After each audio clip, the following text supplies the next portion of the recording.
somebody's door, find that someone is not registered, get them a form and make sure that they are registered. How many of us knock on someone's door and find an elderly person who might find it difficult to get to the polling station and offer to arrange for them to have a lift to the polling station?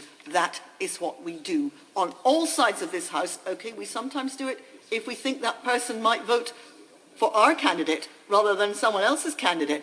Fair enough. But there is every likelihood that all political parties will knock on that door and somebody will help that person to get to the polling station if they need help, or help them have a form sent to them by the local authority to make sure they're registered to vote. We all do it. It's in our interest to do it. What I am amazed at is that the opposition can say that ethnic minorities will be less likely to vote. It's less likely to be registered to vote. It's actually the opposite, Mr. Deputy Speaker. I particularly think about women in certain ethnic minorities who have their right to vote or indeed to participate in wider public life restricted by a head of household who does literally exercise the power of a head of household. By bringing in this bill, we are giving greater rights to women in those ethnic minorities that they don't currently have. But my biggest concern is the idea that young people will not register to vote if their mother or father doesn't fill in the form for them. What absolute nonsense. And quite frankly, I'll go further than that, Mr. Deputy Speaker. I would say that if a young person cannot organise the filling in of a form which registers them to vote, then they don't deserve to have a right to vote.